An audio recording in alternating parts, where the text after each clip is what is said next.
मुझे सजीला से दूर करने का ख्याल अपने दिल से निकाल दो। उसे छोड़ने की हिमाकत मत करना शानी, उसे जो कुछ हासिल कर सकते हो कर लो। इस मोमेंट के बाद ना शानी को डूब के मर जाना चाहिए। अगर कहीं कुआं मिले, कुआं नहीं मिले, चुल्लू पर पानी मिल जाए, वहीं डूब के मर जाए। सजीला ने तो खीर कर दिए, डार्क लिपस्टिक रेड और रेड सूट, वो भी इतना चमकी धमकी वाला कि अभी वो जाने वाले कहीं शादी पे। अस्सलाम वालेकुम जनाब, आज हम डिस्कस करने वाले हैं ड्रामा सीरियल एहराम में जुनून। बहुत मजेदार हो गया। ड्रामे में सबसे इम्पोर्टेंट रोल हो चुका है शानी के जीजा जी का। सबसे पहले तो मैं कहूंगी भी वेल डन जीजा, बड़ा ही सही करें और सजीला और शानी के साथ, ये डिजर्व करते हैं। दोनों ही सेल्फिश नेचर के लोग हैं और आखिरी सेल्फिशनेस दिखा रहे हैं। ड्रामे में दिखाई जा रही है सजीला रोती धोती हुई, वो कैसे शानी के गम में रो धो रही है। तो मुझे समझ नहीं आ रहा कौन सा गम इसको रुला रहा है भाई। ये वही शान है जो पहले मिंदे तरले कर रहा था, तुम्हें पसंद नहीं था। अब क्योंकि शानदे की दौलत आ गई है तो तुम रो रही हो, मगरमच्छ के आंसू बहा रही हो। हमारी अबला नारी शानदे पहुंच जाती सजीला के घर पे उसका रिश्ता मांगने के लिए। शानी को तलाश करने आई हुई है।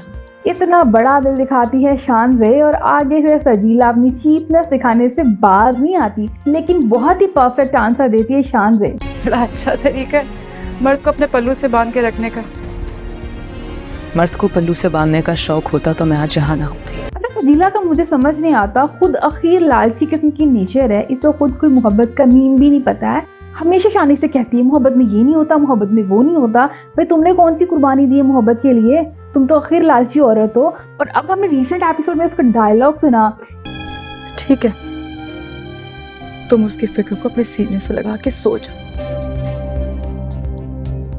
महज रत जगह मनाने से मोहब्बत में सुरखरू हुआ जाता शयान। कि रत जगह मनाने से मोहब्बत में सुरखरू नहीं होते बहन। तूने सुरखरू नहीं होना क्या? आखिर मुझे चवल लगती है, लेकिन क्या करें, अब देखना पड़ता है ना, क्योंकि ये ड्रामे का हिस्सा है। शानदे के जाने से तो सजीला की अम्मा को कोई फर्क नहीं पड़ा, वो बिल्कुल भी नहीं मानी है। तो आंटी ने बिल्कुल अच्छा किया और अपनी बेटी को सही डायरेक्शन दिखाने की वो कोशिश तो पूरी कर रही हैं। उधर मुझे सीमा की समझ नहीं आ रही है कौन सी इतनी अखीर आ गई है कि वो कहती कि आज ही रात में रिश्ता लाओ, घर वालों को लाओ। मतलब कि तुम इतनी ज्यादा कोई कंजर्वेटिव फैमिली से तो लगती नहीं हो। अच्छा, यहाँ मुझे शानी का एहतजाज बिल्कुल समझ नहीं आ रहा। खुद तो भाई तुमने एक तरफ मोहब्बत रखी हुई है, एक बीवी रखी हुई है, और उस बेचारे की शादी तो दूर तुम मम्मी नहीं होने देना चाह रहे। क्या मसला है भाई? चलो ठीक है भाई, अब उसकी एज नहीं है, लेकिन जिस तरह का माहौल तुम प्रोवाइड कर रहे हो उसमें यही होना था ना। हो गया तो भाई उसको तरीके से हैंडल कर लो। खुद तुम बगैरती की इंतहा पे हो और दूसरों को बता रहे हो क्या सही है क्या गलत। क्या तुम्हें लगता है कि तुम ये कह सकते हो? खुद तो शायद बगैरती की इंतहा पे है, लेकिन जुन्नू को सिखा रहा है सबक। तो जुन्नू को ये सबक कैसे समझ आएंगे जब बड़ा भाई खुद ही एक नंबर का चवल हो। इस ड्रामे में मेरे तो भाई फेवरेट कैरेक्टर है शानी के जीजा जी। वो तो भाई कमाल काम कर रहे हैं भाई। एक्टिंग तो छोड़ो एक तरफ, उनका रोल इतना मजेदार है ना, देखने में मजा आता है। शुरू शुरू में मुझे ये कैरेक्टर अनोइंग लग रहा था, लेकिन अब मैं ड्रामे में इस कैरेक्टर का वेट कर रही होती हूँ कि कुछ ना कुछ नया करने वाला है। तो ये बहुत ही इंटरेस्टिंग और मजेदार किस्म का कैरेक्टर है। लेकिन शानी की तरह शानी की बहन को क्या मसला है? ये चुन चुन बनी हुई, मतलब कि भाई तुम्हारा शोहर कह रहा है तुम्हें चूड़ियां नहीं देनी, तुमने कोई बात नहीं सुननी। उसको ऑलरेडी पता है ना कि वो लालची लोग हैं, तो तुम क्यों इतनी ओवर हो रही हो? कभी दे दें ये दे, मतलब समझ नहीं आ रहा इस औरत का। जब हमारा शोहर तुम्हारा साथ दे रहा है। इस सिनेरियो में बिल्कुल सही बात करते हैं जीजा जी। शानी की बहन कहती है कि भाई शांति ने अपने दिल से इजाजत दे दी है क्योंकि वो शानी की खुशी चाहती है। तो सही है भैया, अगर जीजा जी भी कहें मैं दूसरी शादी करनी है, फिर तुम भी अपनी खुशी से इजाजत दे देना। मतलब ऐसा कौन सी बीवी होती है जो अपनी खुशी से इजाजत देती है? आखिर लेवल किस्म का तंग किया होगा ना, तभी तो वो मानी होगी। लेकिन थोड़ी सी एक्स्ट्रा किस्म की दयालु है शानदे हमारी, वरना नॉर्मली बीवियां इतनी दयालु होती नहीं है। मैंने तो अपनी सोसाइटी में नहीं देखी है, अगर आपने देखी हो तो मुझे बताइएगा। इस पूरे ड्रामे में कपड़ों का रंग लाल पीला नीला, मतलब दुनिया का कोई भी डार्क कलर इस औरत ने नहीं छोड़ा। लाल रंग की तो भाई अखीर कर दी है। यहाँ पे बिल्कुल फिट आता है वो वाला मेम जिसमें वो लाल है लाल है। यहाँ हमारी जो सजीला है वो भी बिल्कुल लाल है पूरे ड्रामे में। वो लाल लाल रंग पहन पहन के, लाइक इस ड्रामे में वैसे भी लाल कलर का बहुत यूज हुआ है, अब जाके शानदे की बेडशीट का कलर चेंज हुआ है। अदरवाइज वो जो ब्राइडल टाइप बेडशीट थी उसकी लाल रंग की, शानदे की वो भी लाल थी। और शानदे ने भी खुद बहुत रेड कलर यूज किया। सजीला ने तो खीर कर दिए, डार्क लिपस्टिक रेड और रेड सूट, वो भी इतना चमकी धमकी वाला कि अभी वो जाने वाले कहीं शादी पे। कितना ही कोई शकीन हो भाई, इतना हैवी सूट पहन के कौन घर में घूमता है जितना सजीला घूमती है भाई।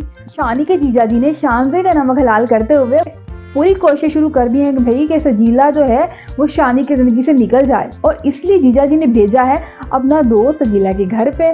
और कितनी वो सही एक्टिंग की है, परफेक्ट एक्टिंग की, जीजा जी ने बड़ा सही किया था। जीजा ने तो काफ़ी एफर्ट दिखा दी, लेकिन शानी की आंखों पे अभी पट्टी बंधी हुई है सजीला की मोहब्बत की। चलो सजीला की मोहब्बत की पट्टी तो समझ आती है, लेकिन इस सारे सिनेरियो में क्या वो शानजे को अभी तक नहीं समझ पाया? वो लड़की जिसने शुरू से तुम्हारी हेल्प की है, अभी तक उसने कोई नेगेटिव स्टेप लिया नहीं है, तुम उस पर ट्रस्ट नहीं करे। वो लड़की जो है कम्प्लीटली नेगेटिव और बिल्कुल ही लालची औरत है, तुम उस पर तो यकीन कर रहे हो। और वो जो दूसरी लड़की तुम्हारी अपनी बीवी है भाई, जिसको तुम जब से मिले वो तुम्हारे लिए फेवर ही किए जा रही है, और उसने तो पहले भी कहा था भी तुम शादी कर लो, उसने कोई जबरदस्ती तो नहीं की थी ना। सजीला ने तुम्हें कन्विंस किया था कि तुम जाओ शादी कर लो, और तुम अपनी मर्जी से आए थे। उसने कोई गन पॉइंट पे तो शादी नहीं की थी ना। तो शानी को पाने के उसमें एक भी स्टेप नहीं लिया, तो शानी कैसे ये सोच सकता है? लाइक इतना फजूल कैरेक्टर है शानी। मैं तो इस कैरेक्टर के हीरो कंसिडर नहीं करती, मेरे अकॉर्डिंग तो भाई हीरो की डेफिनेशन ये बिल्कुल नहीं होती है। शानी की तरह इस बात पे क्यूरियोसिटी तो मुझे भी है कि शानी की अम्मा को किसने बताया कि सजीला के घर पे कोई लड़का आया था, ये जो भी मामला था।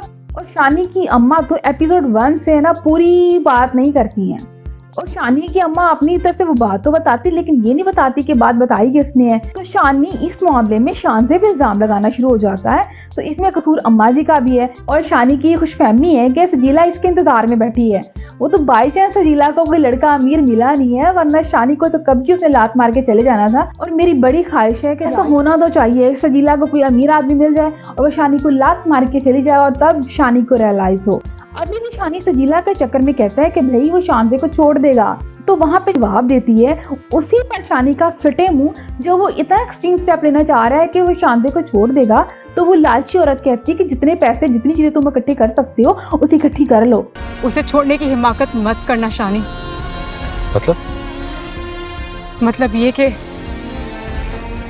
उसे जो कुछ हासिल कर सकते हो कर लो। इस मोमेंट के बाद ना शानी को डूब के मर जाना चाहिए। अगर कहीं कुआं मिले, कुआं नहीं मिला, चुल्लू पर पानी मिल जाए, वहीं डूब के मर जाए। खैर शानी के जीजा जी का तो भांडा फूट गया है, लेकिन उसके बाद भी शानी शानजे पे शक कर रहा है कि तुमने उसको कहा होगा। शानी के जीजा जी ने हालांकि अपने कहीं ना कहीं लालच में धमकी लगाई है, लेकिन बड़ी सही धमकी लगाई है। तुम किसी और की बेटी को छोड़ने का सोच रहे हो, भाई तुम्हारी बहन भी मैं भेज छोड़ देता हूँ। कहा कितने मजेदार तरीके से भाई। शानी कहता है भाई क्या कर लेंगे आप? तो जीजा जी कहते हैं मैं रिक्शा कराऊंगा और तुम्हारी बहन को बिठा के तुम्हारे घर पे दूंगा। इस स्टेप से कहीं ना कहीं अफाका तो होगा शानी की तबीयत को, लेकिन शानी जितना सेल्फिश हो चुका है, मुझे नहीं लगता बहुत ज्यादा अफाका होगा। और उधर से शानी जब जाके घर ये बात बताएगा शानजे को, तो शानजे जीजा जी को फोन करेगी, और मेरे ख्याल में वो इस तरह के स्टेप से रोक भी देगी, क्योंकि आपको तो पता है शानजे हमारी दयालु कितनी है। सही है, लोग अपनी जिंदगी के लिए सेल्फिश हो सकते हैं, अपने लिए सोच सकते हैं। अगर शानी अपने लिए सोचता शानजे से शादी से पहले तो ठीक था, कहीं किसी हद तक सही था, जस्टिफाइड था, लेकिन खुद अपनी मर्जी से शानजे से शादी करने के बाद अब उसे छोड़ने का सोच रहा है, अब उसे धोखा दे रहा है। तो ये समझ नहीं आ रहा, ये जो कर रहा है ना, इसको हम कहते हैं बेगैरती। खैर आज का रिव्यू इतना ही। फातिमा राना को इजाजत दीजिएगा। अल्लाह निगहबान।